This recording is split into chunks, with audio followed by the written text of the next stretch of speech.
Hola, ¿qué tal? Muy buenas. Bienvenidos al episodio número 16 del Ciclismo que Suena, el podcast de Best Cycling Brands. Os recordamos, ahora que volvemos de unas vacaciones que para este podcast han sido relativas, ya sabéis que hemos estado publicando un serial de contenido llamado Experiencias.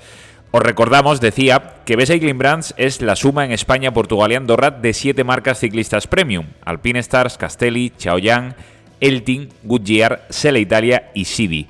Podéis escuchar el podcast con periodicidad mensual, aunque tenemos alguna solicitud de hacerlo con un poco más de frecuencia, en las principales plataformas de audio: Spotify, iVoox, Apple Podcasts y en nuestra web www.bestcyclingbrands.com. Retomamos el ritmo habitual del podcast y lo hacemos a base de pedaladas por Islandia. Han sido, mejor dicho, las de Antonio Ortiz, que junto a Bicilab recorrió hace unas semanas uno de los destinos seguramente más icónicos, inspiradores y enigmáticos de la Tierra, Islandia, en un viaje que llamaron Destino Highlands, sobre glaciares, ríos, montañas, volcanes y mucho más, enseguida, el gran Antonio Ortiz. En este episodio vuelven también a El Ciclismo que Suena, para cerrar, Oriol Batista y su foto sonora, y para darnos a todos la bienvenida, de nuevo, meses después, Óscar Puyol. Óscar, ¿qué tal? Muy buenas. Muy buenas, aquí estamos un mes más, que ya andaba preguntándote la semana pasada que cuándo nos tocaba volver a vernos o a vivirnos. Nos vimos físicamente en Sioter, pero es verdad que telemáticamente hacía mucho que no hablábamos y de hecho, cogiéndote el guante y al hilo de la conversación, he estado mirando esta mañana y no hablábamos desde el 23 o el 24 de junio, al menos para grabar podcast, porque como sabe nuestra fiel audiencia, hemos estado emitiendo esa serie de contenido especial de experiencias, que fue el evento del mismo nombre que organizamos también en junio aquí en Valencia. En definitiva, y sin dar más la chapa, que aquí lo importante es lo que cuentes tú, que llevamos 2 meses sin grabar podcast. Así que lo primero, y para ponernos al día, cuéntanos cómo ha ido tu verano. Bueno, pues yo creo que aquí te tengo que hacer una crítica y hay que hacer podcast ya cada 15 días. Sí, señor, hay que apretar el acelerador y darle cada 15 días. Nos organizaremos para intentarlo, por lo menos. Pues nada, por aquí todo bien, sin parar. Como siempre, mi pilar fundamental es la bicicleta, y para arriba y para abajo, esta vez por toda la península. No he viajado más lejos de la península y muy bien. Bueno, en estos 2 meses sí, he estado haciendo otro tipo de viajes, pero este mesecito por casa, más o menos, por casa entre comillas. Porque tu verano ha sido más, entendiendo ocio por no montar en bicicleta, ¿ha sido más ocio, vacación tradicional, o sí que has estado muy, muy ligado a la bici? Yo te he visto no parar y no moverte, pero sobre todo en comparación con lo que han sido otros años, otras temporadas tuyas, ¿cómo de intenso ha sido este verano en lo que al desempeño ciclista se refiere? Bueno, pues está siendo un año intenso, la verdad, que desde que dejé GCN, pues al final está siendo una vida muy, muy intensa, porque me van saliendo proyectillos, cosillas, y no estoy parando mucho en casa. Este año se me puso un poquito de cara, ¿no?, hacer todas las Epic Series. Estuve en la Swiss Epic, completando pues ese póker, ¿no?, de Epics, entre Cape Epic, Four Islands, Andorra Epic y Swiss Epic, que son del mismo organizador de las Epic Series. Y bueno, pues entre semana, poca bici, hago menos de la que me gustaría. Entonces a los eventos pues llego como llego. Lo que pasa es que sí que es verdad que haciendo pues tantas carreras, que cada fin de semana pues estoy andando en bici, pues al final me mantienen un poquito la forma. Y sin parar. Ahora este último mes he hecho, por ejemplo, Badlands, 800 kilómetros, pero que la semana anterior pues había hecho muy pocos kilómetros, igual 2 salidas. Luego entre semana hice otras 2 saliditas y me planté en el Campeonato de España de Gravel, que ahí me sacaron los ojos. Un gravel un poco diferente, pues al final uno ultraciclismo, 800 kilómetros en 3 días y medio, y el otro pues fueron 135 en poco más de 4 horas, 4 horas y media, 4 horas y media, creo que 4 horas 45 que hice, y acabé súper vacío, me sacaron los ojos. Y luego la semana pasada, que es cuando nos hemos visto, pues justo antes de vernos, antes de la Sea Otter, que no podía faltar aunque fuese un día, el viernes, pues estuve haciendo biomecánicas por Cataluña, Andorra y bueno, pues sin parar. Pero como digo, siempre como nexo de unión la bicicleta, o encima o bajo ella, Sí. rodeado de Sí, ciclistas. señor. Mira que se lleva hablando tiempo de la tendencia que es el gravel, que como ya hemos comentado en algún otro episodio, yo creo que está más que asentado. Pero escuchándote hablar ahora sobre el Campeonato de España de Gravel y viendo sobre todo el roster de participantes, la gente profesionales y no profesionales o ex profesionales o casi profesionales que han ido a competir ya no solo al Campeonato de España de Gravel, sino a la prueba de la Suzuki Gravel Series el sábado pasado en Girona. Lo que sí que hay una parte que se ha quedado definitivamente y que no sé si al principio estaba tan clara, es eso que tiene que ver con el ciclismo de gravel también competitivo, ¿no? Porque empezó siendo otra cosa, sigue siendo otra cosa para mucha gente y en muchos momentos y en un montón de eventos que siguen entendiendo el gravel como una parte no competitiva y de disfrute, ocio, cicloturismo, etcétera, pero sí que había ciertas dudas, ¿no? Sobre todo cuando empezaron a ver esas incipientes carreras competitivas de gravel, de si esa parte iba a terminar asentándose, y yo creo que ya empieza a no haber duda tampoco con eso, ¿no? No, no, aquí el que hay pruebas para todo tipo de ciclistas y bueno, el gravel competitivo ha venido para quedarse, al final está siendo un nicho muy guapo, ¿no? Pues para profesionales, ex profesionales, las marcas también que presionan a ciclistas profesionales de que hay que estar, porque al final pues hay que enseñar el producto, hay que probarlo y bueno, el otro día en el Campeonato de España vimos a mogollón de profesionales y exprofesionales. Luego, cuando estuvimos en Girona, que en la Sioter el viernes, era día de recogida de dorsales para la Copa del Mundo que hubo allí, o las World Series, como lo llaman ellos, Sí. ¿no? Las UCI World Series de Gravel, y solo había que ex profesionales. Estuve con Bakelans, con ciclistas con los que yo coincidí en mi época de ciclista profesional en carretera y que se están, bueno, pues por matar el gusanillo, por demostrar todavía que pueden ser ciclistas, bueno, cada uno el motivo que tenga. Al final esto, lo bueno del gravel es que por ejemplo en Badland, ¿no? El que lo hizo sin parar, solo parando 10 minutos a dormir, que llegó en el menor tiempo posible, o el que tardó los 6 días que teníamos, pues todo el espectro ese es válido en este mundo y es lo bueno. Que al final, por ejemplo, en el Campeonato de España, los 10, 20 primeros que fueron a tope, los que fueron a terminar, pues todos al final es un espectro muy válido, que en la carretera al final últimamente ha habido un poquito de polémica, por ejemplo, en carreras amateur, ¿no? Donde a nada que te quedabas del pelotón, a muy poca distancia del pelotón, ya la policía te echaba fuera de carrera, que al final pues eso también perjudica, ¿no?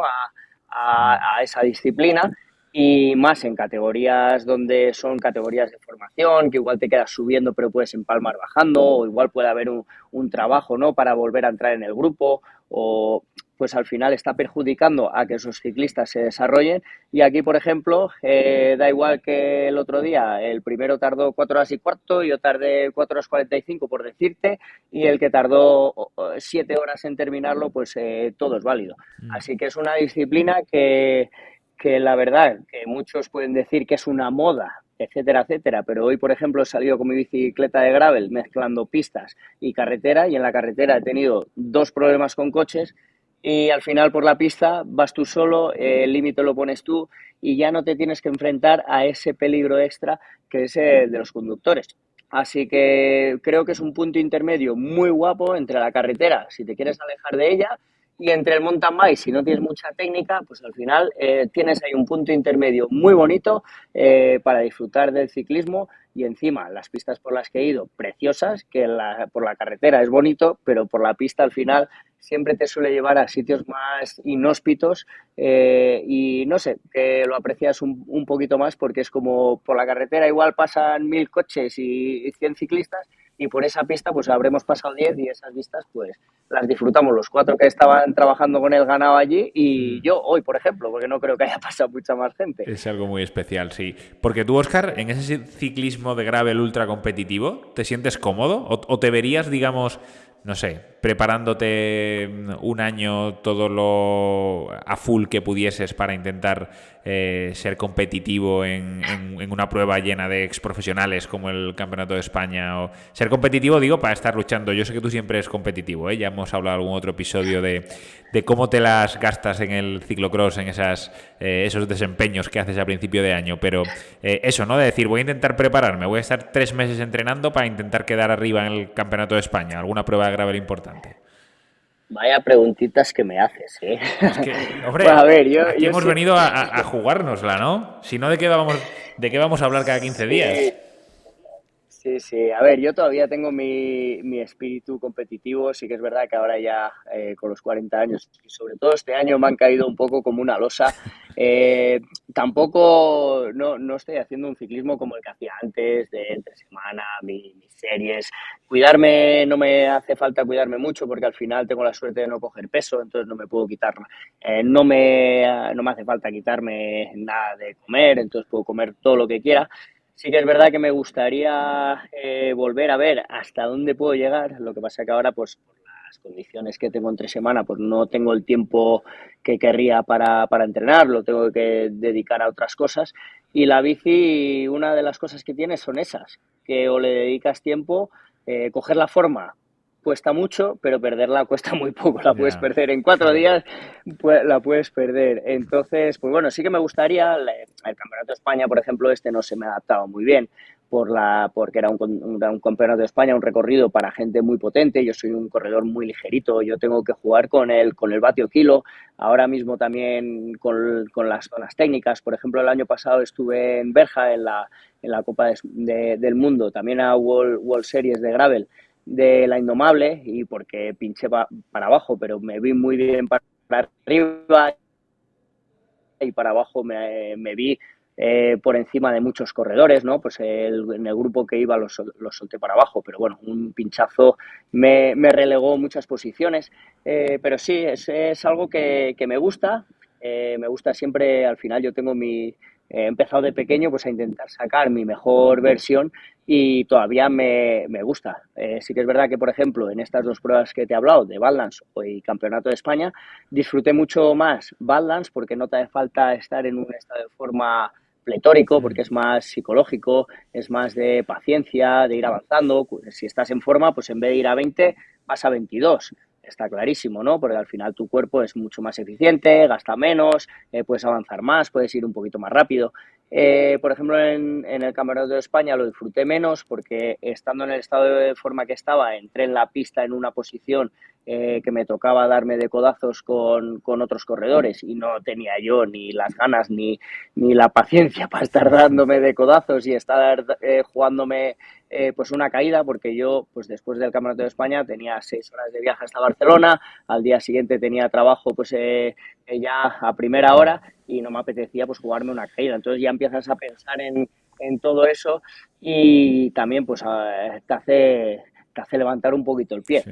Pero sí que es verdad que me gustaría, ¿no? Pues volver a pillar un poquito ese estado de forma, porque es muy bonito el poder pedalear. Hoy, por ejemplo, ya me encontraba un poquito mejor en bicicleta y el que tú pedalees y llegues a un repecho y llegues, corones con un poquito de fuerza para lanzar la bici, todo eso es muy bonito, en vez de llegar pues asfixiado, ¿no? Y todo eso se puede conseguir entrenando, que es lo bonito de la bici. Y mucha gente se engancha a la bicicleta al principio porque coges la forma. O sea, tú empiezas a andar en bici y en muy poco tiempo mejoras muchísimo. Sí que es verdad que luego te estancas, luego ya hay que empezar pues ya con planes de entrenamiento, con el descanso es muy importante, luego la técnica en el tema del gravel, la bicicleta, los materiales, qué neumático, las presiones, luego hay mucho, ¿no? Pero al principio se mejora mucho y eso es lo que engancha en la bicicleta. Y nada, yo disfruto mucho andando bien. A ver, que este año, bueno, en diciembre gané la Caruquinca Gravel Race, Sí, tío, sí, que por eso gané digo. a gente continental. Sí, sí, no, Aún totalmente. siendo un paquete vejestorio ya, no, con perdón, pero sí, sí, que a mis 40 años, que todavía en diciembre levanté los brazos, este año todavía no los he levantado, pero bueno, sí que me gustaría ponerme algún objetivo y mira, han presentado ayer el recorrido de la Cape Epic y ando con ilusiones a ver si conseguimos plaza como élite y nada, me gustaría una prueba que dije que no volvería y ahora me gustaría volver. O Sí, sea señor. El que mira, gusanillo de pro nunca se pierde, ¿eh? Ya sabía yo que por dónde iban a ir los tiros de la respuesta. no, no se pierde. Y el otro día en el Campeonato de España estuve rodando con Losada, estuve rodando con Samuel Sánchez y al final, pues para estar a ese nivel y como rodábamos, esa gente todavía sigue dándole y dándole bien. Y bueno, estos son más mayores que yo. Sí, O sea sí. que bueno, siempre nos quedará esperanza. Nunca es tarde, di que sí. Ahí. Óscar, de aquí a que grabemos el próximo podcast, que por lo menos en lo que queda de 2024 vamos a seguir manteniendo la periodicidad mensual, de aquí a aproximadamente un mes, ¿qué tienes por delante? ¿Qué planes pasan por tu cabeza para este mes de octubre?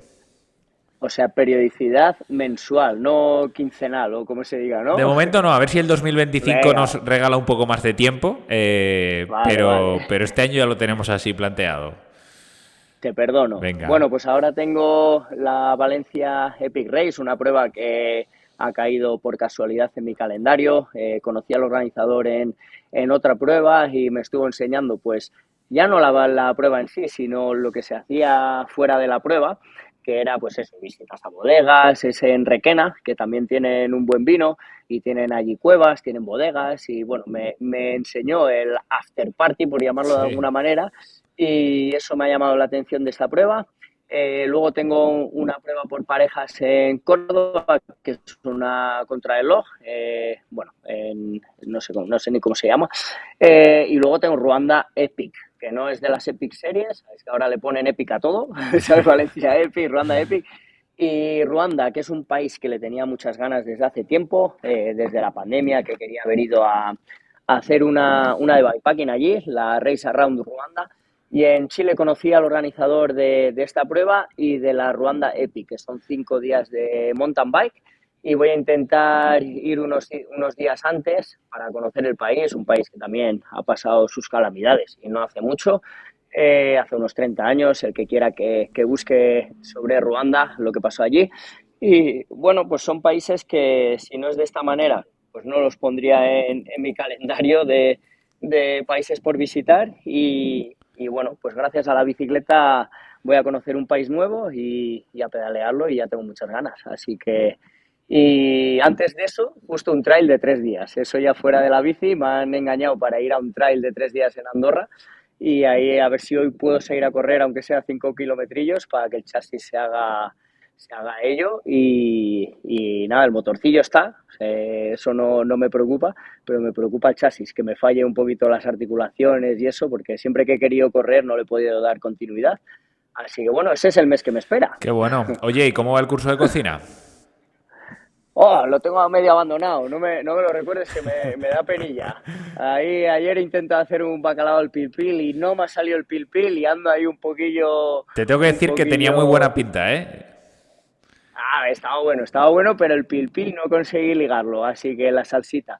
Seguiré intentándolo. La verdad que la cocina, como ya os he dicho muchas veces, es algo que me gusta. Luego por la noche, por ejemplo, preparé como un puré de patata con unas cestas shiitake, con unos champiñones y lo freí. Y luego hice una salsa brava también de champiñones y lo rellené y la verdad que me quedó muy líquido, o sea, muy líquido, me quedó muy rico y disfruto mucho cocinando y disfruto mucho comiéndolo. Muy bien. Pues Óscar, un abrazo grande, un placer como siempre tenerte de vuelta y estar de vuelta, digamos, en este formato convencional del ciclismo que suena.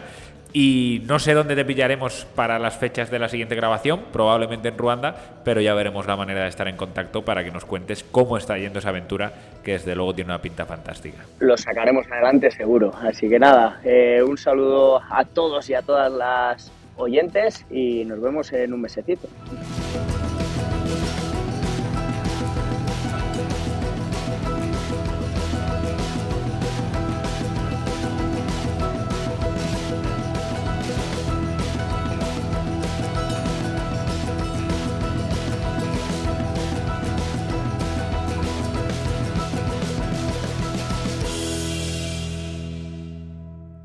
El proyecto Destino Highlands se empezó a gestarse en octubre de 2023 Inicialmente pensado para recorrer Islandia de norte a sur en un total de 600 kilómetros, terminó convirtiéndose en un super reto de 1.200 kilómetros y un viaje de sur a norte y de norte a sur de un total de 12 etapas. Esto fue, a grosso modo, destino Highlands, lo que Antonio Prado de Bicilab dio en llamar la aventura de sus vidas. Pero como lo mejor de la vida está en los matices, saludamos ya a Antonio Ortiz para que nos cuente con todo lujo de detalles su viaje en bici por Islandia. Antonio, ¿qué tal? Muy buenas. Muy buena, ¿cómo estamos? No te haces una idea de lo feliz que nos hace tenerte de nuevo en el podcast, porque recordamos que estuviste con los chicos de Bicilab en el episodio número 3, y tenerte además en lo que está siendo el retorno, digamos, oficial o a los capítulos normales y recurrentes del Ciclismo que Suena, que es el podcast de Bcycling Brands, después del parón de verano y de la serie de episodios especiales que hemos tenido durante el mes de julio y agosto. Así que, Antonio, bienvenido, esta es tu casa, lo sabes, y te reitero que estamos muy contentos de tenerte de nuevo. Para mí también es un placer. La verdad que charlar contigo siempre fuera de micro o aquí en el programa es un lujo, porque como te decía antes, fuera de micro, valga redundancia, hablamos el mismo idioma y respiramos el mismo aire. Y bueno, y poder estar aquí, contar vivencia y experiencia y hablar de lo que nos gusta, pues siempre yo creo que se hace muy ameno y espero que a la gente también se le haga ameno, ¿no? Llevábamos 40 minutos hablando previo a darle al inicio de la grabación, Antonio, y ahora empezar con las formalidades casi que me resulta extraño, porque es como si fuésemos, con muchos matices, ¿no? Pero como si nos conociésemos menos de lo que nos conocemos y habiendo estado hablando casi a calzón quitado, ¿no? Este ratito previo, ahora al darle al play parece que de repente nos ponemos más serios de lo que estábamos. No, hay que hablar de forma distendida y natural, porque si no pierde también la esencia. Lo que pasa es que sí que es verdad que tú lo has definido muy bien. Esos 40 minutos hemos contado todos los intríngulis de muchas cosas a calzón quitado y ahora pues como que te metes más en el papel para no decir cosas que a lo mejor no son las que deberíamos o de la forma que las deberíamos decir, ¿no? Pero bueno, en general al final vamos a hablar igual, vamos a contar vivencia y vamos a hablar de cosas que nos gusta, que es el ciclismo y todo lo que lo rodea. Así que no te cambies tú mucho el chip y seguimos como estábamos. En esta grabación, entonces, para que todo el mundo lo sepa y se quede tranquilo, no hay enlatado. O sea, todo es tal cual, se ve. No puede haber enlatado, si no, no es Antonio Ortiz, y si no, no tiene la esencia que tiene que tener. Entonces, el enlatado lo dejamos para los momentos más serios y momentos a lo mejor más burocráticamente o políticamente correctos, vamos a decirlo. Aquí no, aquí tenemos que contar y hablar y que la gente se entretenga y aprenda si puede algo. Pues en la previa ese viaje a Islandia en el que estuvimos hablando y me contabas y hablábamos de producto y de qué podía ser lo más idóneo en lo que a ropa técnica se refiere para afrontar un reto como el de Islandia, lo contábamos en la introducción. Eso, ¿no? Me comentabas un montón de cosas relacionadas con el viaje, con lo que pretendíais que fuese la experiencia, con cómo lo habéis organizado, por dónde ibais a pasar, en función de qué particularidades ibais a elegir un producto u otro, un tipo de montaje u otro. Claro, sonaba espectacular, tú estabas muy ilusionado y pintaba una experiencia verdaderamente maravillosa. La primera pregunta pretende casi que resumir lo que ha sido tu experiencia en Islandia, aunque vamos a hablar mucho y tendido, largo y tendido, pero la primera, ¿ha cumplido las expectativas que eran muy altas de lo que me comentabas en la previa, ese viaje por Islandia?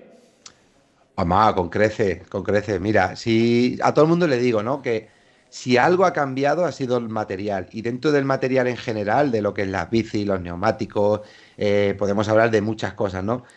Una de las cosas que he notado más que ha cambiado desde que yo corría hace 30 años y en mi etapa profesional ha sido la ropa, los tejidos.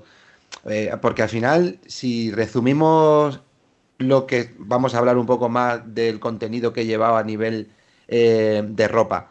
Siempre digo lo mismo, si resumimos a un maillot y un culote se puede hacer casi bien si tienes un poco de empeño, porque al final son dos piezas claves que hace 30 años teníamos un material, pero era un material que podíamos ponernos casi en cualquier época del año, y ahora tenemos otro, ahora hay unos cortes, ahora hay otro. Donde ya empezamos a perfilar y a depurar es cuando ya empezamos con segundas capas, incluso con primeras capas, ¿no? Por debajo de ese maillot que siempre se ve más a primera vista. Pero sí que esto, en un momento antes de organizar o cuando estoy organizando todo, puede ser más preocupante porque no te puedes dejar nada. Por otro lado, te da mucha tranquilidad saber que en mi caso, Castelli tiene un abanico de producto que no me va a faltar en ningún momento lo que necesito, y esto te tranquiliza mucho, y saber utilizarlo, porque siempre no solamente tener el producto, es saber cuándo y cómo, de qué manera. Al final Islandia son 13 días, más o menos vas con una organización de lo que quieres hacer cada día, los destinos a los que quieres llegar cada día, pero la logística es súper importante porque todo lo llevas contigo, nadie va de apoyo, no te puede faltar nada. Tienes que buscar bien qué necesitas cada día, porque al final menos es más. Llevar bolsas ligeras que al final el contenido total de todo lo que llevas encima no se dispare ni de peso ni de tamaño. Entonces tienes que ir optimizando todo lo que va dentro de las bolsas, la propia bolsa, y luego llega lo que es al biker, ¿no? Al ciclista. Y ahí tienes que empezar por los pies y terminas por la cabeza, ¿no? Y no puedes fallar porque, como he dicho, tienes que minimizar lo que llevas y optimizar muchísimo los espacios. Ahora, por suerte, tenemos unos tejidos que nos permiten esto, de abrigarte mucho ocupando poco. Yo recuerdo que cuando corría en invierno, cuando entrenaba, pues teníamos el maillot corto, el maillot largo, que le llamábamos, que era ese típico maillot que le dabas la vuelta y tenía ese pelillo por dentro, Sí. y luego la chaqueta, que era una chaqueta que la doblabas y ocupaba y pesaba un mundo. Luego los chubasqueros no eran chubasqueros, eran prácticamente bolsas que te ponías encima para que el agua no calara dentro, pero no calaba dentro el agua, pero estabas chorreando porque el sudor que tu cuerpo generaba no te daba calor, sino que te mojaba y pasaba frío. Entonces, aquí se ha conseguido, después de muchos años, mucha tecnología y sobre todo mucho empeño, de que todo esto se minimice. La gente me decía, mucha gente me decía, es que te veía muy abrigado. Pues es muy sorprendente porque en realidad no llevaba tanto abrigo, pero llevaba las prendas apropiadas en cada momento. Y me cansaré de repetirlo, pero es así. Yo pensé mucho que podía hacerme falta y en el rango de temperatura en el que me iba a mover. Entonces, quitando momentos puntuales de la mañana, que te levantas a lo mejor algún día con 5 o 6 grados, con mucha humedad, porque es un sitio donde hay muchísimos ríos, muchísima agua, y esto pues hace que haya una humedad en el ambiente por encima de lo normal. La media de temperatura en la que nos hemos movido es entre 8 y 18 grados. Entonces, yo miraba y sabiendo ya de usar las prendas que he llevado, más o menos cómo podíamos movernos en ese rango de temperatura, porque las prendas propiamente cuando te vas ya a las especificaciones te recomiendan en qué rango de temperatura utilizar y también para los ritmos que vas a llevar. Yo, por ejemplo, ahí he llevado toda la gama, en este caso de Gravel, que es la gama Outlander, y sé que... Unlimited. Al límite, perdón. Siempre me equivoco cuando hablo contigo. Madre mía, mira que esto es real. Toda la gama Unlimited y, y siempre, alguna vez te lo he comentado, hay prendas que no son performance, no es para entrenar con ella, porque No está están hechas pensada... para ello, claro. Claro, correcto. No están hechas para ella, no están hechas como para ir a una intensidad. ¿Por qué? Porque los cortes del patrón son diferentes, no queda tan ajustado al cuerpo pensando para lo que es, para que vayas cómodo. Los tejidos son para crear una temperatura apropiada en el cuerpo y que refrigeres bien yendo a unos ritmos medios. Y entonces aquí me he dado cuenta realmente, después de haberlo probado en otras ocasiones, que esa es la realidad, que esa es la función, que el objetivo con el que se ha desarrollado estas prendas es ese, el viajar, el llevar unos ritmos medios, el llevar unas temperaturas extremas en momentos puntuales, pero ponerte y quitarte. Y yo te podemos empezar a hablar, ¿no? Y ir contando cómo me vestía cada día y por qué elegía una prenda y no otra, pero yo Sí. tengo un esquema en mi cabeza, desde los pies hasta la cabeza, en cada momento que me ponía y que me quitaba y por qué. Tú es que eres un tío con mucho conocimiento. Vamos, si quieres, en un ratito, Antonio, a hablar del producto en concreto, ¿no? Para todo aquel que seguro que le resulte muy útil saber por qué has elegido una cosa u otra y para el que quieras hacer en un momento determinado una cosa parecida a lo que tú has hecho, sepa en función de qué tú has elegido unas cosas u otras y qué es para ti importante y qué accesorio. Pero si quieres, empezamos por el principio de todo, que es a nivel conceptual, de dónde surge la idea de enrolarte o de enrolaros en una aventura como esta. Pues mira, la idea surge desde desde mi vínculo con Bicilab, en este caso en el Bicilab Podcast, que es donde formo parte del equipo, somos 4, pero se ha sumado una quinta persona al proyecto. Nosotros somos Jota, Charlie y Antun en lo que es el podcast, ellos 3 en el proyecto de Bicilab YouTube, vamos a decirlo así, en Bicilab, en el club que tienen, y BCLB. Y luego Michael, que es un filmmaker, íntimo amigo de Antonio, que es su profesión, y que hace Bicilab, creo que no lo voy a contar, no lo voy a contar porque no lo voy a contar bien, pero el proyecto Bicilab nace un poco o la idea del proyecto Bicilab entre Michael y Antun, que es un cabeza pensante y un creativo y siempre va por dos, como los WhatsApp. Siempre va un poco haciendo lo que está haciendo, pero pensando en lo que va a hacer y pensando en lo que va a hacer mañana. Y bueno, al final nace Bicilab, yo llego a Bicilab el podcast por ese proyecto que hicimos el año pasado en la Cake Epic, donde también tuvimos la suerte de contar con el apoyo de Castelli y llevar una vestimenta a la altura de las circunstancias, tanto de estética como de rendimiento. Y este año queríamos hacer otro proyecto. Habíamos hecho el proyecto de la Cake Epic y pensábamos en hacer otro proyecto. Ellos tienen un calendario muy, muy, muy saturado de compromiso y carrera. Y entonces, bueno, se nos ocurrió que hacer algo que fuese un poco fuera de la órbita de las competiciones podía ser bonito, podía ser atractivo, se podía generar un contenido que fuese interesante para mucha gente y sobre todo que lo pudiésemos disfrutar de una manera más natural y más distendida, porque al final una competición siempre te genera ese estrés. El estrés de tener que descansar, el estrés de tener que estar en los tiempos, el estrés de las comidas, el estrés del día a día que te lleva y que lo disfrutas, pero bueno, en definitiva eso. Sí, hay una agenda y unos horarios marcados, ¿no? Que te limitan o por lo menos te determinan. Claro, y se nos ocurrió la idea de hacer un bikepacking, ¿no? Que al final es disfrutar de la bici de otra forma, de una forma, pues eso, más distendida, conociéndonos a nosotros mismos y viviendo una experiencia diferente. Y hacéis, Antonio, 13 días en bicicleta de montaña. No sé por qué tomáis tanto una determinación como la otra, ¿no? ¿Por qué tomáis la decisión de que sean o de dividir, digamos, la aventura en 13 días? ¿Y por qué tomáis la decisión de hacerlo en bici de montaña? Pues mira, muy fácil. Esto ha tenido muchos giros dentro de lo que ha sido el proyecto y el principal giro fue que Antun quería que llegáramos al aeropuerto, cogiéramos un vuelo al norte y bajar desde el norte en bici, haciendo todo lo que era la Highland, lo que era la parte más super mega guapa, como él dice, ¿no? La top. Pero yo soy de los que me gusta conocer, recorrer y disfrutar desde el minuto uno todo lo que es la vivencia. Entonces, a mí la logística me satura mucho. O sea, tener que depender de otros implica eso. Pues que se complique todo más, que dependan de otros, 5 personas, 5 bicis. Y ahí vamos a hablar primero de por qué decidimos trazar en 13 días. Nos tenemos que ajustar a los timings que tenemos todos. Compromisos, vacaciones, familia. Y teníamos esa fecha que además era la que se puede ir a Islandia a montar en bici sin que haya... Puedes encontrarte días difíciles, seguramente te va a llover como nos ha llovido, pero es la época del año que es más viable hacerlo. Entonces, ¿cuántos días tenemos? ¿Cuántos días nos hacen falta? Entonces, de primeras ajustamos unos días previos para llegar, subir hasta el norte, que siempre hacemos vida en los pueblos, como son pueblos también con tanto nombre, con nombres tan raros, pues se me van.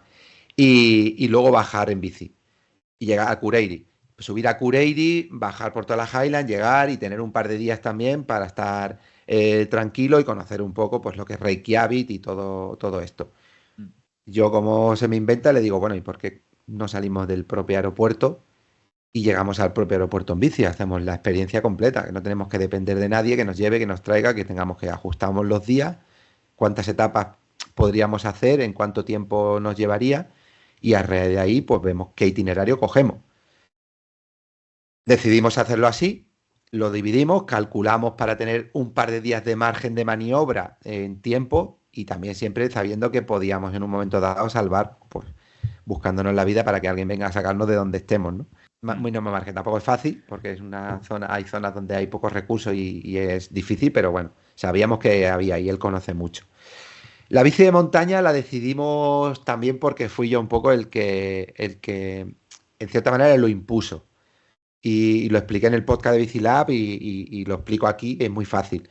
Al final a mí me gusta mucho el gravel, practico mucho gravel, pero el gravel es o bien para hacer pistas de verdad o para hacer un bikepacking por zonas donde tú conoces o sabes perfectamente antes de meterte en esa aventura que no va a haber muchas trampas.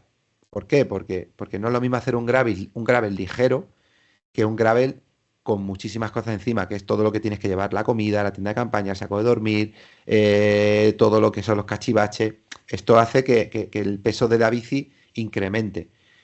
Y si encima el terreno es un terreno hostil, que te puedes encontrar muchas zonas donde puedes pedalear bien con la bici grave, pero muchas zonas donde esté muy rota, no vas a disfrutar de la experiencia. O sea, al final vas a ir tú mismo jodido, vas a sufrir físicamente, en momentos dados vas a sufrir psicológicamente porque no vas a disfrutar de la experiencia.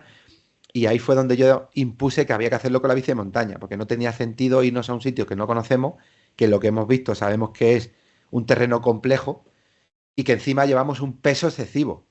Entonces yo dije, no, esto hay que hacerlo con una bici de montaña, que llevamos neumáticos de verdad, que llevamos una posición sobre la bici que es mucho más segura, con un manillar plano, un manillar ancho, y luego llevamos una suspensión. Es otra posición sobre la bici. Sí.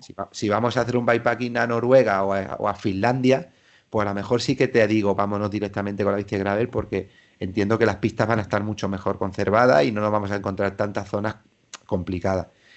Y ha sido un acierto, pero mira, ayer lo hablaba con Álvaro de BH, de marketing, que había hecho un bikepacking también en estos días con unos amigos con bici de gravel, y él decía que sí, que es que no tenía sentido irte a algún sitio que no conoce y que puede ser complejo a nivel de recorrido con una bici cargada en una bici de gravel. Y lo decíamos allí, mira, fíjate algo tan simple como la bolsa frontal.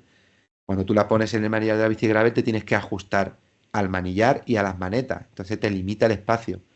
En la bici de montaña, la limitación es la que tú quieras. Tú puedes llevar esa bolsa frontal todo el ancho que tú quieras, al ancho del manillar. O sea, tú puedes, dejando las manetas de freno libre, ya está. Entonces tienes ahí mucho más litros de espacio para meter cosas. Entonces, a partir de esta cosa tan simple que puede ser el espacio de la maneta frontal, todos son ventajas. Y hemos visto que han sido todo ventajas. No ha habido ninguna duda de que hemos hecho la elección perfecta para ello.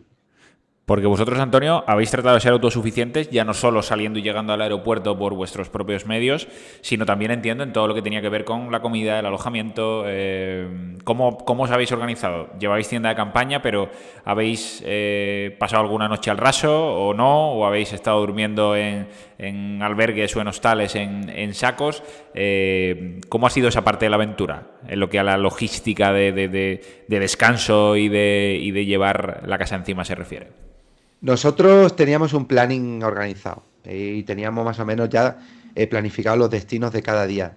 Tuvimos que modificar un día el recorrido y el final en un punto, ahora explicaré el motivo, pero teníamos ya organizado de priori acabar cada día en un lugar donde hubiese un refugio. Claro, ¿qué ocurre? Que en Islandia en esa fecha hay refugios que puedes llegar y tener sitio, y refugios que puedes llegar y no tener sitio. Tienes que dormir fuera, al raso, o te surge un imprevisto durante el camino, te tienes que quedar donde llegues, donde estés, donde te coja la noche. Pueda, ¿no? Correcto. Aunque íbamos ya con un recorrido predefinido, pero podía haber muchas modificaciones según las circunstancias. Y por eso no teníamos... Yo, por ejemplo, todos los días he dormido en refugio, todos los días. Algunos días hemos dormido en hoteles durante el camino porque era lo que había, hoteles. Algunos días incluso en B&B, en apartamento sí, en hoteles, apartamento y refugio han sido principalmente. Antonio, Charlie y Michael sí que han dormido en tiendas de campaña. Hemos llegado al destino final, que a lo mejor era un refugio, y ellos han querido vivir la experiencia de la tienda de campaña. Y yo realmente, pues, yo me adapto a todo. He dormido las 3 KKP que he hecho en tienda de campaña, he dormido muchísimas carreras por el mundo en tienda de campaña y no tengo ningún problema. Pero si puedo estar en un sitio donde me puedo cambiar de pie, dormir a lo mejor en un colchón, aunque sea con tu saco de dormir, pues para mí es más cómodo. Siempre que podía hacerlo, pues lo hacía. No tengo ningún problema, ni hubiese tenido ningún problema en dormir en tienda de campaña. La llevábamos todos para ese caso concreto tener que Una dormir en situación de campaña, emergencia, hacerlo. ¿no? Sí, pero yo en mi caso dormí cada día en refugio y ha sido una experiencia para mí igual de satisfactoria y placentera y haberla vivido igual en refugios que en la tienda. Pero la tienda al final, pues tienes que llegar, montarla, hay días que ha llovido, está el suelo mojado, por la mañana está todo mojado, tienes que recoger, cambiarte dentro. Me da bastante más pereza que Ya. levantarte y tener otras comodidades. Porque cómo de accesible es, o cómo de ciclable es el país. Yo te escucho y digo, "Buah, yo tengo que ir ahí, a Islandia". Pero en mi momento de forma actual y teniendo en cuenta también mi experiencia como bikepacker, que es limitada desde luego no tanto como la tuya, ¿cómo de accesible es hacer un bikepacking en Islandia para alguien que se pueda estar planteando, que pueda llegar a pensar en un momento dado que igual es un buen destino para ir incluso en la época del año más propicia, que como tú dices es esa segunda quincena de julio y primera de agosto? No, como destino es un destino seguramente para todo el que vaya inolvidable. O sea, le va a marcar. Seguro hay un antes y un después desde que haces una aventura como esta en un país como Islandia. A muchos rincones del mundo, yo he viajado mucho y me han impactado muchos sitios, pero este me ha marcado de forma clara. Eh, yo creo que, a ver, Islandia al final tú ves el mapa y te dice que tiene muchas carreteras, pero realmente carreteras con asfalto solo tiene una, que es la que da la vuelta al país. Mucha gente hace un bikepacking dando la vuelta al país por esta carretera, que es la que está asfaltada. Luego todas las demás están marcadas dependiendo el estado en el que supuestamente te las puedes encontrar. Unas están marcadas y el estado está más conservado y más actualizado todo lo que es el terreno, pero es tierra. Y otros pues están un poco más dejadas y no sabes lo que te vas a poder encontrar, depende de la época del año o de cuándo lo hayan recuperado, ¿no? Ese lugar. Es un reto que podría hacer, te diría, casi cualquiera en esta bikepacking en bici de carretera, porque el desnivel de la isla tampoco es muy excesivo, con lo cual alguien que esté físicamente decente y que se lo tome como una experiencia, siempre sabiendo dónde está, lo va a poder hacer y al ir por carretera siempre tienes muchas más opciones de salvar cualquier imprevisto. Pero a nivel de mountain bike, evidentemente depende del trayecto que decidas, el track que te hagas, es más complejo y más difícil. Y el ejemplo lo tenemos nosotros mismos. Nosotros creamos una ruta, Charlie venía siendo una persona físicamente fuerte, que monta en bici, que compite y que se conoce muy bien porque lleva 20 y tantos o 30 años montando en bici, sabe cuáles son sus límites y sabe dónde tiene que no forzar para no gastar.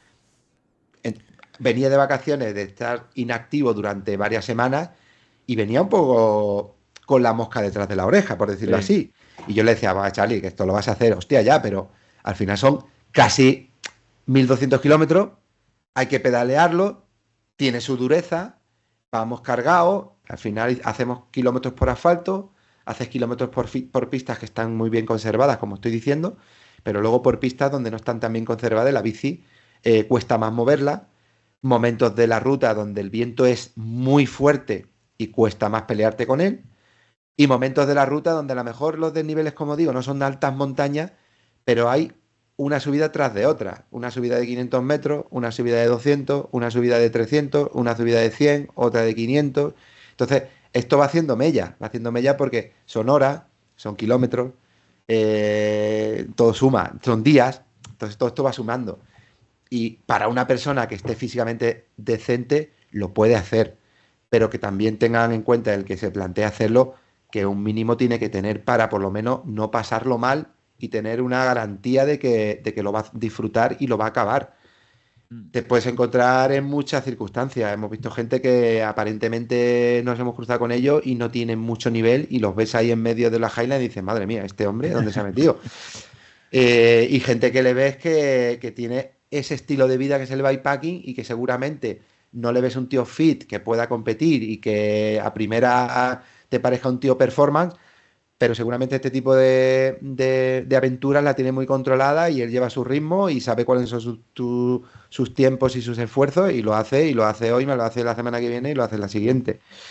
Entonces, depende de ese recorrido que decidas, todos tienes que tener un mínimo, pero yo creo que lo puede hacer todos los públicos, sabiendo dónde se mete. Tú eres, Antonio, y lo sé porque te conozco desde hace algún tiempo ya, un tío muy meticuloso, ¿no? Muy organizado, muy serio con las aventuras, con los viajes que se plantea y se planifica. Hablábamos antes, por ejemplo, ¿no? El tema de la ropa o del producto. Estoy seguro que también en la parte operativa y logística de un viaje como este llevas ya muchas cosas pensadas, ¿no? Cómo y dónde dormir si puedes elegir, cómo y dónde comer si puedes elegir, qué y cómo hacerlo, etcétera, etcétera.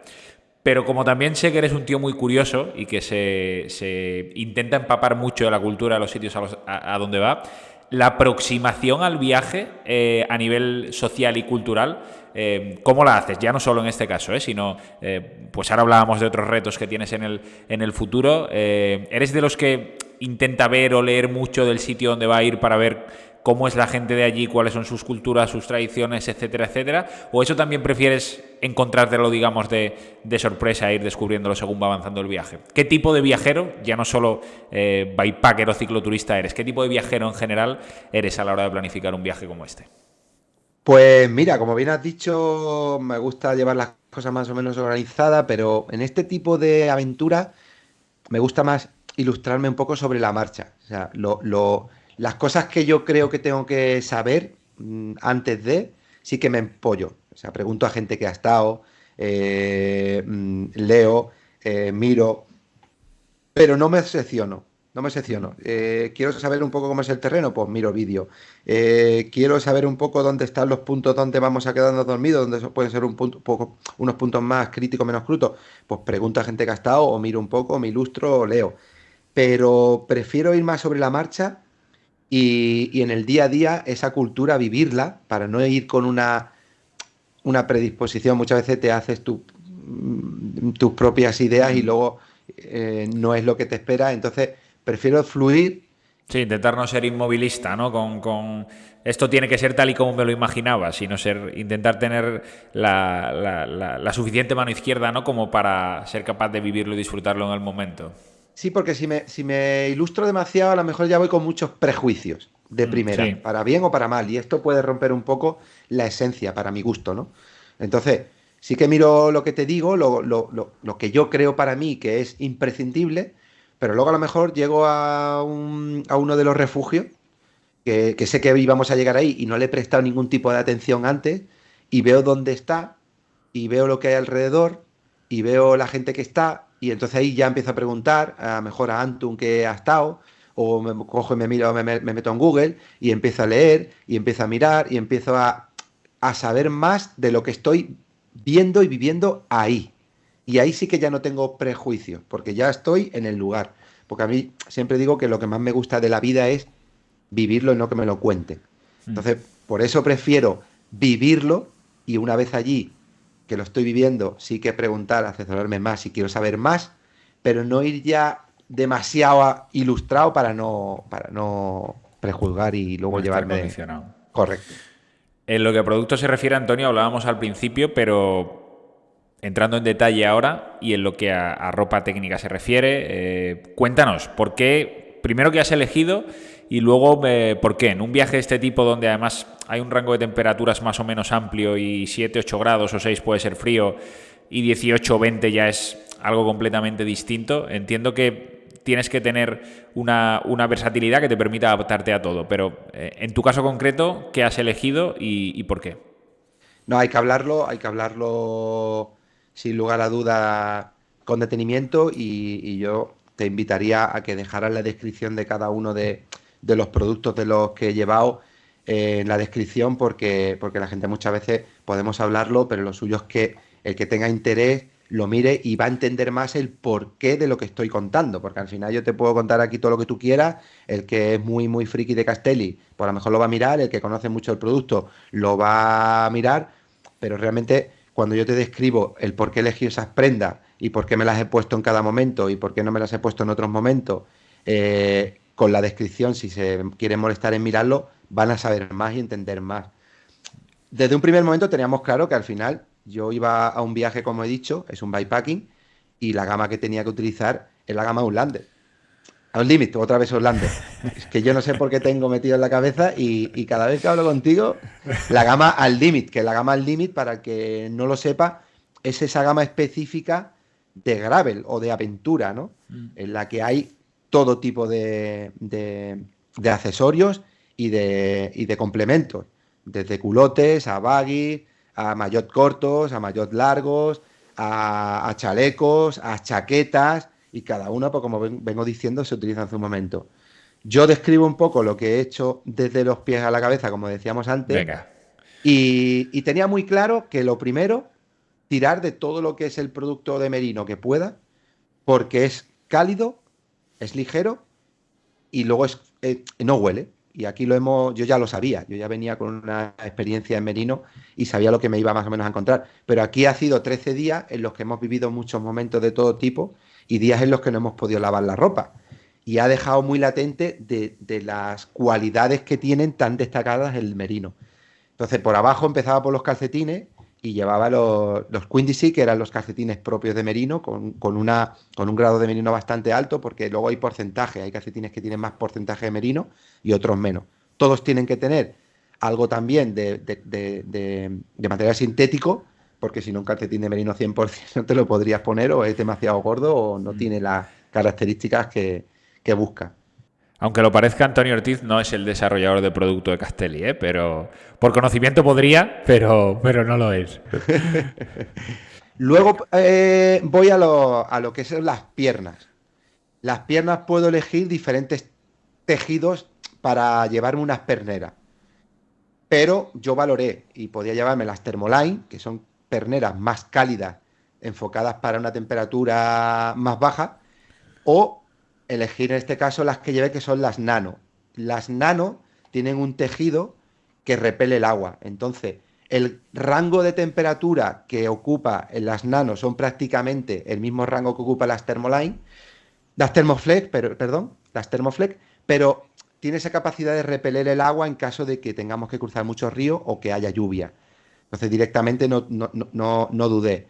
Perneras Nanoflex para llevar en momentos de frío el cuerpo cálido o las piernas cálidas, pero en el momento en el que haya lluvia, pues que repela un poco más y no coja tanto contenido de agua. Vale. Los manguitos Nanoflex no los llevé porque sabía que cuando hiciera frío me iba a poner la chaqueta, en este caso la Puffy, y cuando no hiciera frío me iba a poner un maillot corto, también al Limited, pero con manguitos que me dieran calidez, porque si llovía me iba a poder poner un chubasquero.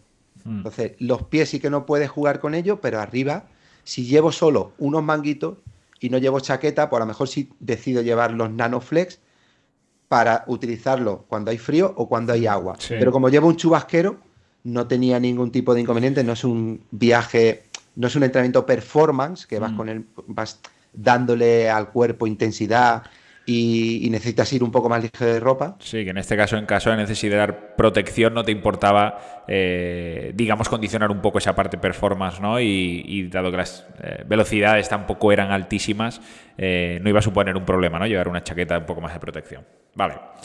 Ahí llevaba los manguitos, no eran nano, eran los ligeros estos que me gustan mucho. Que son, ¿no? Sí, exacto.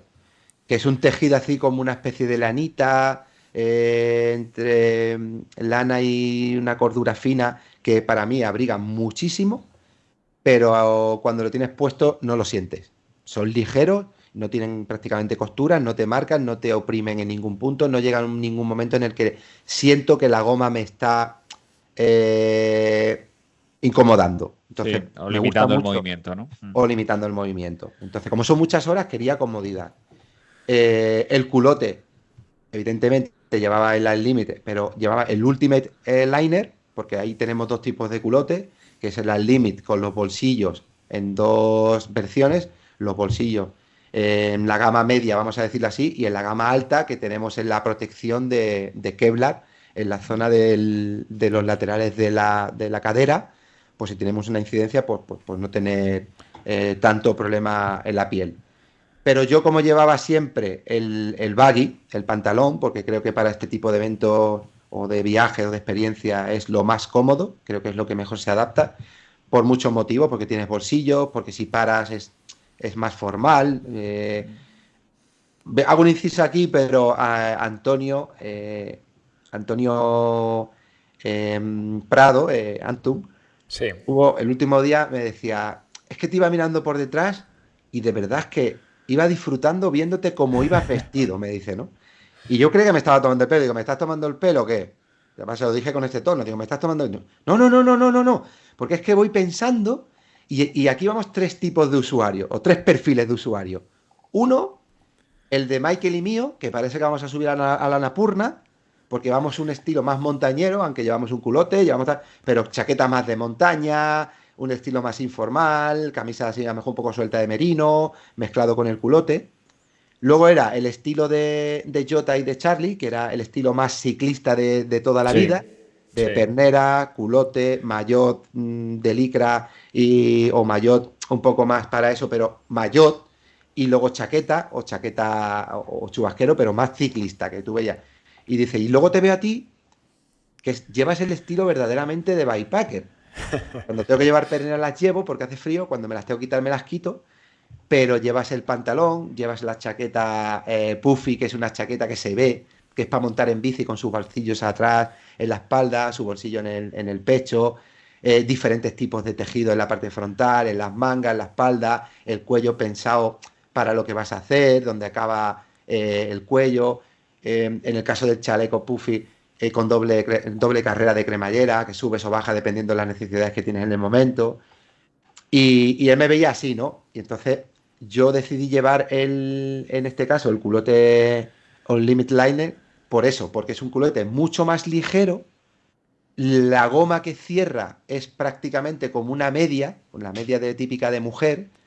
Entonces no te agobia en ningún momento durante las horas que vas a estar montando en bici. Al final llevas un culote con tus tirantes que no se te van a mover. Este culote lleva incluso en la parte trasera un bolsillo que si tienes que meter algo lo puedes meter, pero no notas que llevas el culote puesto como un culote que tienes más costuras que el liner, que las costuras se te marcarían, el acabado, la parte baja de la silicona también se te marcaría y cuando llevas 6, 7 o 8 horas o 9 horas con el culote puesto, pues te puede incomodar. Con este no tienes sensación en ningún momento de incomodarte. Sí, el liner, digamos que es el culot pensado para llevar debajo de un baggy, ¿no? De un baggy. Y llevaba un Outlander normal para poner en un momento dado con un maillot en circunstancias de más ciclista y el liner. Y tengo que reconocer que utilicé el liner todos los días porque lo lavaba cada día y el baggy es muy polivalente porque el baggy además está hecho de un tejido cómodo, con cierta tolerancia a la hora de la elasticidad, pero también muy repelente al agua. Entonces, cuando pasábamos charcos, ríos o caía una lluvia puntual, yo no me mojaba, porque el culote repelía completamente el agua y no me calaba al interior. Y rápidamente, en la parte superior, cuando iba a llover, yo sabía que la parte inferior la tenía salvada con el baggy, la parte superior me ponía mi chubasquero, que era el que me aislaba de la lluvia, y en cuanto la lluvia minimizaba o paraba, dependiendo del momento, o me abría el chubasquero o me lo quitaba automáticamente, paraba y como no es una competición, chubasquero me lo ponía y me lo quitaba muchísimas veces durante el día, igual que el chaleco puffy o igual incluso que la chaqueta puffy que me la abría y me la cerraba dependiendo del momento. Y a partir de ahí pues seguimos contando de lo que llevaba y todo era de esta línea, ¿no? La camiseta era fundamental, llevaba una camiseta Prosecco de manga larga, que es la que he utilizado creo que el 90% de los días, y una corta, porque era cálida, se secaba muy rápido, me mantenía mi cuerpo siempre seco, y luego cuando llegaba la lavaba, se secaba y la tenía el día siguiente lista, y en el día que no la lavaba, me la ponía el día siguiente y es increíble que no olía. O sea, la chaqueta puffy me estuve 3 días sin lavarla porque no me fiaba a encontrarme la mojada al día siguiente, con los tejidos de Polartec que tiene y todo esto. Y era increíble porque el tercer día yo decía, hostia, Jota, a ver si soy yo que no huelo bien. ¿Huele? Y dice, no, no huele, tío. Entonces, cuando tenía que lavarla, pues la lavaba con el jabón, la secaba bien, la escurría, la ponía a tender y al día siguiente me la ponía seca y limpia, ¿no? Pero elegir muy bien en el momento que te abres, te cierras la chaqueta, para que la camiseta interior haga su función, que es la de mantenerte seco. Elegir bien el momento en el que te pones el chaleco, te lo quita, en el que te pones el chubasquero en este caso, y te lo quita, el Gavia, yo llevaba el Gavia, que es un chubasquero performance, pero un chubasquero para el agua 100%, con una tolerancia muy alta al agua. Era súper importante. Y luego lo poco que ocupaba. O sea, yo me quitaba, en este caso, lo que acabo de decir, el Gavia, y lo guardaba en una bolsa, y la bolsa me ocupaba muy poco espacio. La tenía a mano, pero ocupaba muy poco. El chaleco puffy no te quiero ni contar, era como un puño. Cuando lo metía en una bolsita cerrado, para que si en un momento dado se mojaba, siempre lo llevaba todo en bolsitas para evitar en una lluvia o algo que se mojara, era como un puño. Incluso hasta la chaqueta, que era la que utilicé todos los días, menos uno, la chaqueta puffy pasaba igual, yo me la quitaba y el tamaño era súper reducido. Entonces combinaba todas las prendas y la gente, a la conclusión de lo que estamos contando y a la pregunta de mucha gente, ¿has pasado mucho frío? No he pasado frío en ningún momento porque tenía las prendas apropiadas y me las ponía y me las quitaba en el momento apropiado. Hasta los guantes. Yo llevaba los perfectos y llevaba dos perfectos. El perfecto Sí. light para los días más intermedios de frío, que tienes más tacto, son más finos y puedes tocar todo, manejar bien lo que es todo lo que tocas. Y los perfectos que son un poco más gruesos para los días más de frío.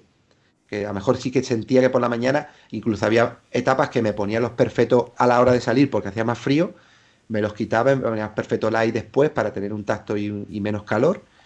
Y luego la cabeza con el tema de buff, pues en todo momento llevaba una braga de merino de buff y el gorro de merino de buff, que me lo ponía, me lo quitaba, me lo ponía, me lo quitaba en todo momento. Llevaba siempre uno seco guardado en el bolsillo frontal del maillot de manga larga puffy, que cuando llegábamos a un punto que parábamos a ver algo o que comíamos, ahí sacaba ese gorro de merino, me ponía, como te he dicho, la puffy con el gorro para evitar el frío y no tenía la sensación de me he quedado frío nunca. Sí. Entonces, yo creo que con la ropa no me he equivocado para nada. Creo que las prendas están pensadas para lo que he hecho. He sabido utilizarla en todo momento porque entiendo cada prenda para lo que es. Eso es muy importante, saber cada prenda para lo que es. Y hace sus funciones. Parece que estoy vendiendo producto, pero es que es la realidad. Ahí está hecho ese set list que dejaremos, como bien decía Antonio, en las notas del capítulo para todo aquel que quiera utilizar una o varias prendas o se vaya a plantear un viaje similar o no, porque es verdad que ahora llega una temporada de otoño-invierno en los que muchas de las prendas que Antonio ha utilizado para Islandia seguramente sean extrapolables para un bikepacking en montañas vacías o en zonas con más o menos altura en el mes de septiembre-octubre en España. Antonio, para concluir y la última, has estado hablando de los paisajes, de lo que decías, ¿no? Cada imagen es casi que mejor que la anterior y entroncando con la sección que, como sabes, cierra cada podcast nuestro, que es la foto sonora de Oriol Batista. ¿Cuál sería tu foto, sin ánimo de hacerle competencia al bueno de Oriol, cuál sería tu foto del viaje, el momento en el que tú dijeras, wow, me quedé prendado por lo que sea, ha sido mi momento del viaje? ¿Cuál sería esa foto y cómo nos la describirías para tratar de que seamos capaces de imaginárnosla, cada uno se la imagine de la manera que pueda, pero de la forma más realista posible en función de esa descripción que tú nos vayas a hacer? Voy a intentar enviártela incluso esa foto, porque hay muchas fotos en la memoria. Es una secuencia continua de fotos en las que, madre mía, madre mía, madre mía, madre mía, era la expresión continua de casi todos. Era, madre mía, Dios, pero madre mía, era impactante, como he dicho, una tras otra. Pero quizá me quedo, después de haber cruzado el río aquel, que yo tengo mala memoria para los nombres, que Antún creía que no íbamos a cruzar y que conseguimos cruzar con el apoyo de todos y con el trabajo de equipo, para llegar a ese destino final donde queríamos llegar y pasar por ese punto donde Antún quería no perderse. Y ahora voy a explicar cuál es la foto. La foto es, salimos del río, entramos en una pista en perfecto estado, pero negra, negra, negra, negra, como un color negro de tierra volcánica. Y de repente vemos una imagen en la que parece un manto que en principio te da la sensación de que es asfalto desprendiendo calor en pleno verano, pero eso no tenía sentido. Y nos damos cuenta que no, que ese manto que ocupaba todo lo que era el espacio de la vista que veíamos al ancho, cuando íbamos en principio por una pista, una carretera, vamos a llamarla, ¿no? Esa carretera estaba marcada con unas balizas amarillas y tú sabías cuál era la línea, pero era una manta entera. Nos damos cuenta que realmente es un río que lo provoca el deshielo del glaciar al que nos estamos acercando. Wow. Entonces, de repente nos vamos acercando, y aquí es donde puedes poner esa foto que te enviaré, y tengo de frente esas balizas con esas indicaciones amarillas sobre un manto infinito de agua del glaciar, que es un río enorme, un volcán completamente verde con un tono fluorescente que no está activo, aparentemente, sí que estará activo en el subsuelo. Sí. Y a la izquierda, a muy pocos cientos de metros, hay un glaciar enorme, que si miras el mapa ves que es un glaciar enorme. Entonces ahí es donde dices, ¡wow! ¿Qué es esto? Es un paisaje lunar. Estoy en una mezcla entre el suelo volcánico, un mar, que es un río de un deshielo. Tenemos un volcán completamente verde que parece que lo han pintado con un color flúor, verde flúor. Y nos estamos acercando a un glaciar que me ocupa toda la parte izquierda, que es infinito. O sea, no veo el principio, pero no veo el final. Entonces, son muchas, como te digo, pero creo que esta es la que, después también de haber pasado ese río con la idea predefinida un poco por Antonio de lo que nos vamos a encontrar, es la que dices, hemos conseguido pasar algo casi imposible, que es el río, que lo dábamos casi de primera, tal cual lo veíamos, por perdido.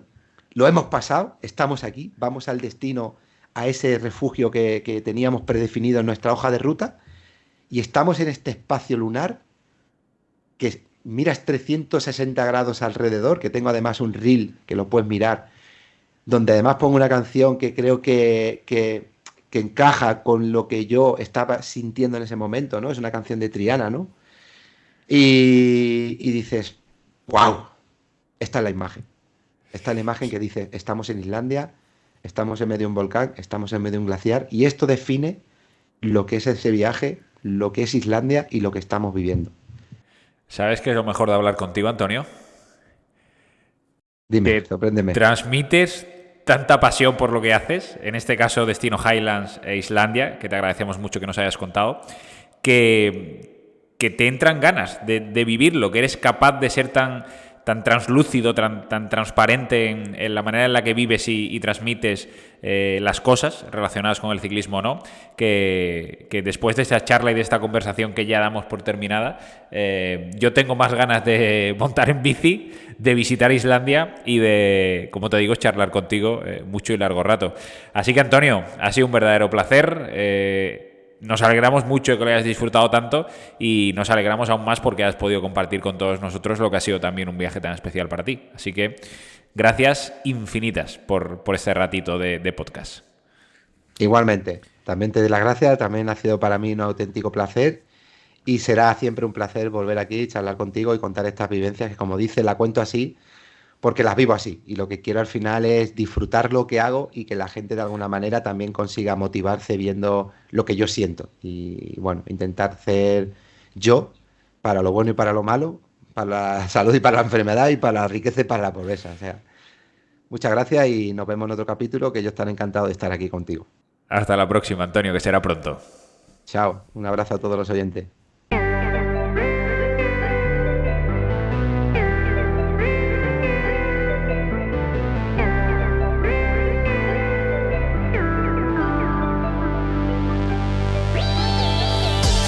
Cerramos ya el episodio número 16 del Ciclismo que Suena. Y lo hacemos retomando la sección de Oriol Batista, ya sabéis, su foto sonora.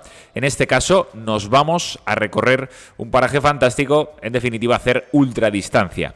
Oriol, todo tuyo. A vosotros, gracias como siempre, gracias de nuevo por estar ahí y escucharnos. ¿Qué tal, José Luis? Pues hoy os traigo una foto de un proyecto en el cual trabajé en primavera, en el que me hizo especial ilusión poder documentarlo. Y es la M&M Gravel en su versión Across Catalunya. Una carrera donde el punto de partida era Viella y solo había 400 kilómetros y unos 10.000 metros de desnivel positivo que separaban los ciclistas de Santa Susana, situado en el Maresme. Como su nombre indica, es cruzar Cataluña, por diferentes parques naturales como el del Alt Pirineu, el del Cadí-Moixeró, el Montseny y para terminar, el Montnegre y el Corredor. Una locura en mayúsculas al alcance de muy pocos. Pues bien, esta foto está tomada justo al principio, partiendo de Viella dirección al Pla de Beret.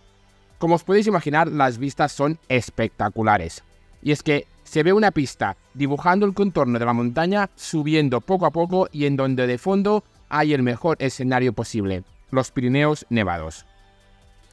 Al ser una foto donde quería que se viera el contexto por donde pasaban los ciclistas en la carrera, lo situé en el tercio superior de la imagen, donde hace ver un vacío enorme de naturaleza y al mismo tiempo una postal espectacular. Como siempre, y siguiendo con mis estándares, tirada con mi cámara Nikon Z6 y mi Sigma 35mm 1.4. Muchas gracias y nos vemos en el siguiente capítulo.